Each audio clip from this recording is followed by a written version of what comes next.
Avant de commencer cette vidéo, je tiens à préciser, je tiens à rappeler à la belle famille, c'est-à-dire la Côte d'Ivoire, pardonnez. Pardonnez-moi. Oh. Si j'ai fait une vidéo qui vous a offensé, c'était dans le game. Vous voyez, ne mettez pas le cœur parce que je vous connais. Vous avez trop l'habitude de pleurer et vous aimez trop pleurer. Je sais que la femme aime pleurer, mais pour vous, là, me dépasse. Voilà. Mais faux fanatique, sortez au... L'heure est grave. Vous connaissez que cette affaire qui existe entre le grand frère Steve Fa et Samuel Eto'o n'est plus seulement entre les deux. Vous savez que ça a déjà contaminé Malors et le général Valsero. Ce grand frère Steve Fa vient de faire une autre vidéo fracassante dans sa page officielle. Il dit que s'il est plus bas que terre aujourd'hui, c'est de la faute du général Valsero et de Malors. Ah, mais faut pas natique. Des graves révélations. Je vous invite sur ce à observer et à écouter rigoureusement ce grand frère. Il y a des choses qu'il parle dans ces vidéos qui me font vraiment froid au dos. Le tout, si c'est le vrai tout. Moi, j'ai déjà peur, hein. J'ai dit que le genre de commentaires, si moi, je ne fais pas. Vous voyez, non? J'ai introduit seulement. Parce que moi, je veux voir mes enfants grandir. L'histoire des gros poissons là, pardon. Écoutez attentivement cette nouvelle sortie dont il y a de cela 2 minutes du grand frère Steve Fa. Écoutez jusqu'à la fin. C'est la fin là surtout qui retient mon attention ici. Très cher Valsero, je viens de recevoir ta vidéo où tu fustiges mon message à Samuel Eto'o. Et en passant comme d'habitude, tu essayes de me salir en rappelant cette histoire du Nozo. Alors, cher Camerounais, regardez cette vidéo attentivement car je m'apprête à faire de grandes révélations. Ceux qui me connaissent un peu savent que depuis 10 ans, bien avant même les réseaux sociaux, j'ai toujours mené des actions fortes pour montrer mon amour pour ce pays, afin d'inspirer la jeunesse. Au plus fort de la guerre contre Boko Haram par exemple, je suis le seul jeune Camerounais qui est allé jusqu'à Gossi au Nigeria, afin de soulager le moral de nos soldats et rendre compte des réalités de cette guerre-là. À l'époque, on m'avait taxé d'indi ou d'argent du gouvernement, je ne sais pas trop quoi.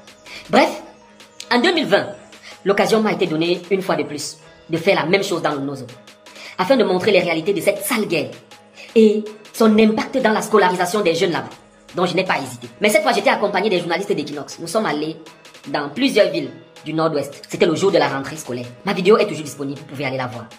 Durant ce périple, j'ai montré qu'à Djakiri, en Ndop, la situation était critique. Pas d'élèves dans les écoles.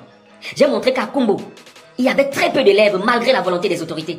J'ai montré même comment on tirait sur mon véhicule en Ndou pour attirer l'attention des gens, pour dire que c'est dangereux là-bas. J'ai donné la parole au maire de Nkoum qui appelait le gouvernement à l'aide. Lui, c'est le maire de Nkoum. Apparemment, c'est comme ça ici tous les jours. C'est ça, mon frère. Oui. On souffre, ma population souffre.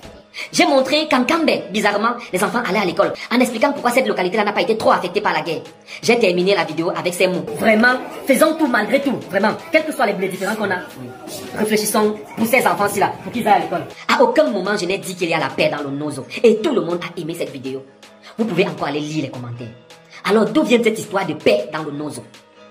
Celui qui a sorti cette histoire de sa bouche s'appelle Valsero. Après l'attaque d'une école à Kumba, il a déclaré « Steve Fa avait dit qu'il y a la paix dans le Nozo. C'est pour ça que les parents ont envoyé leurs enfants à l'école. » Est-ce que ce n'est pas criminel? Peuple camerounais, essayez souvent de réfléchir quand des gens font de pareilles affirmations. S'il y avait une vidéo dans laquelle je disais ce genre de choses, c'est sûr que ces gens-là allaient publier cette vidéo-là tous les jours pour me rappeler ce que j'avais dit. Même si j'avais vraiment dit cela, qui suis-je pour convaincre un parent qui vit au quotidien les réalités de cette guerre d'envoyer son enfant à l'école? Ce monsieur que vous appelez papa a tout simplement gâché ma vie avec cette histoire. J'ai été dans un débat aux États-Unis avec les Camerounais et j'ai senti d'entrée de jeu que les gars m'en voulaient énormément. La première question qui m'a été posée, c'est « Pourquoi tu es allé dire qu'il y a la paix dans le Nord-Ouest ?» Je leur ai dit « Montrez-moi la vidéo en question. » Mais tellement les gars étaient convaincus que j'ai dit cela, que ça a ensuite viré aux insultes. Valsero, tu as gâché ma vie. Au point où la mère d'une fille que j'aimais a confié à ses proches que je n'aime pas cet enfant. Parce qu'il a dit qu'il y avait la paix dans le Nord-Ouest. J'ai été sauvagement agressé en Belgique. Et mes agresseurs disaient « C'est toi qui as dit qu'il y a la paix dans le Nord-Ouest. » Jusqu'aujourd'hui, je n'avais jamais répondu à ça, parce que je sais encaisser les coups, mais ça me fait mal. Il y a également l'histoire du petit Fali, qui continue de me suivre et qui a détruit ma vie. Parce qu'aujourd'hui, les gens ont la certitude que je suis un escroc. Pourtant, j'ai voulu aider cet enfant. Mais Valsero et Malox ont dit qu'une entreprise m'avait donné des millions et que j'ai escroqué la pauvre famille. Ce que vous ne savez pas, c'est que j'avais porté plainte contre Malox au sein. Et durant la confrontation, il s'est ramolli. Il a dit qu'il n'avait jamais dit ce genre de choses. Il a dit qu'il ne me connaissait pas. Parlant du terme Ndepso qu'il utilisait à chaque fois pour parler de moi, il a dit que non, Ndepso, ça signifie comédien. J'ai compris qu'il a passé tout ce temps à me salir juste pour le buzz. Je lui ai pardonné. Et c'est pour ça qu'il n'a plus jamais prononcé mon nom. Mais cette histoire me suit jusqu'aujourd'hui. Pourquoi vous faites ça? Une autre histoire qui m'a collé à la peau, c'est celle des enfants qui ont gagné 13 milliards chez OneXBet. C'est le même Valsero qui disait que j'ai pris de l'argent derrière et j'ai floué ces enfants. Et bien aujourd'hui, je vais vous donner la vraie raison de mon silence soudain sur cette histoire. Steven Bienou, patron de OneXBet, vous le connaissez. Il avait payé des militaires pour m'arrêter et me torturer, pour que j'arrête de demander justice pour ses enfants. La raison pour laquelle j'étais le seul à défendre ses enfants, vous la connaissez. Tous les influenceurs camerounais ont un code promo OneIsBet. Qui allait les défendre à part moi? Les militaires m'ont arrêté, ils m'ont menacé, mais ils ne m'ont pas torturé. Car ils m'ont dit qu'ils respectaient ce que je représente pour le Cameroun. Ces militaires ont plutôt appelé ce jour-là Steven Bienou, que je ne connaissais pas. Ils lui ont demandé de trouver un terrain d'entente avec moi. Il ne savait pas que c'était lui le patron de OneIsBet. Il est arrivé, on s'est assis. Il m'a proposé 50 millions que je voulais prendre pour aller donner à ses enfants. Mais je me suis finalement retracté. Si j'avais pris pour leur donner, ils allaient dire après que j'ai pris des milliards et je leur ai seulement donné 50 millions. Et si j'avais pris ça pour moi-même, ma conscience allait me jouer des tours. Alors je n'ai pas pris cet argent. Mais j'ai également décidé de ne plus parler de cette affaire pour des raisons évidentes. Ce gars pouvait payer des bandits même 200 000 pour qu'ils viennent m'assassiner. La seule condition que j'avais donnée à Steven Bienou, c'était que, mon frère, je déteste ton business parce que ça ruine la jeunesse. Mais je ne peux rien faire. Alors si tu ne veux plus m'avoir sur ton dos, paye tous ceux qui gagnent. Il m'a promis ce jour-là que toutes les mesures avaient été prises pour payer tous ceux qui se plaignaient pendant ce temps-là. Et j'ai pris son numéro, j'ai promis de l'appeler. Mais je ne l'ai jamais fait.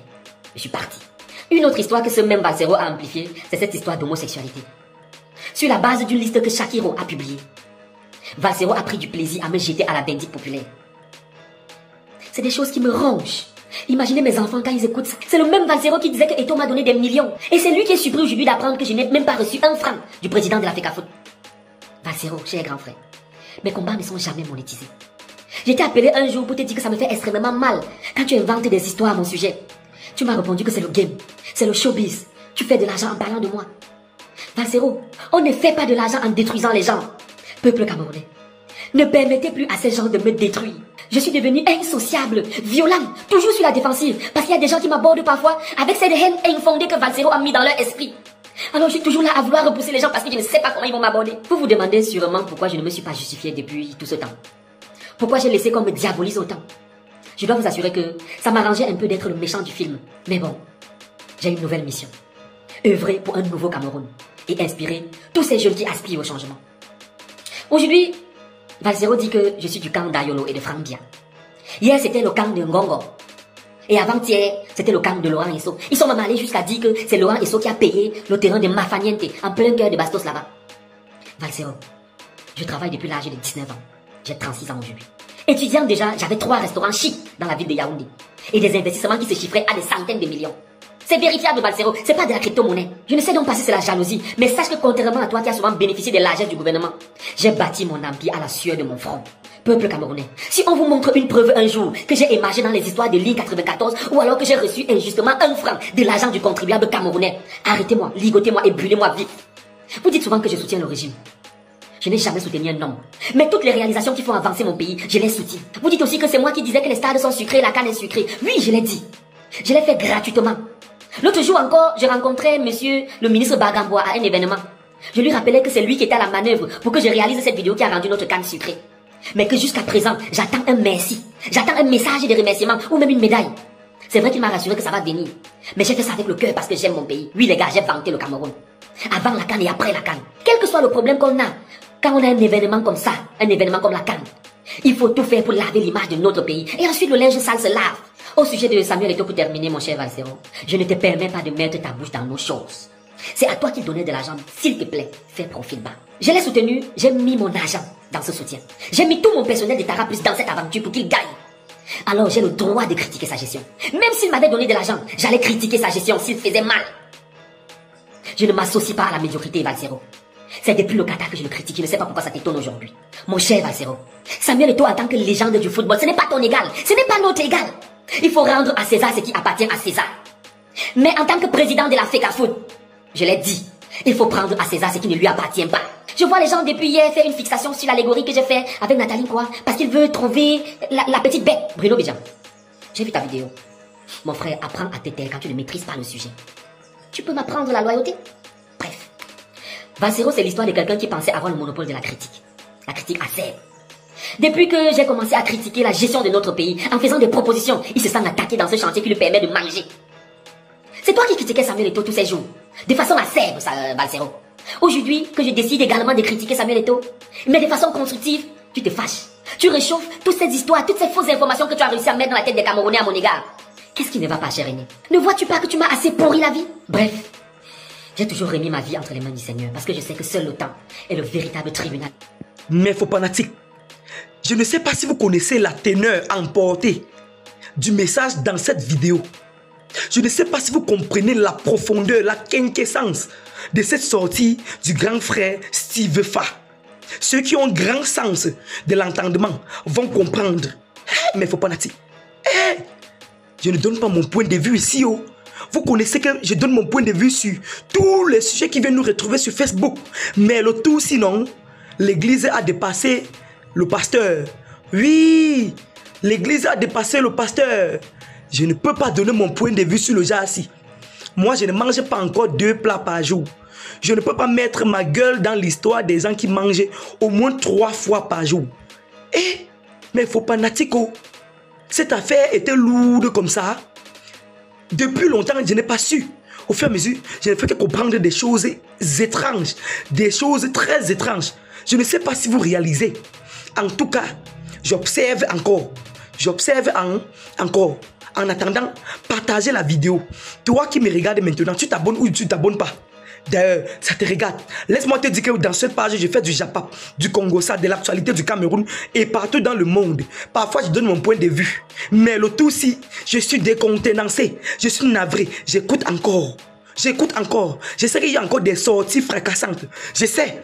À l'écoute de cette vidéo, je connais qu'il y a des sorties qui viennent. Oui, mais il faut pas natif.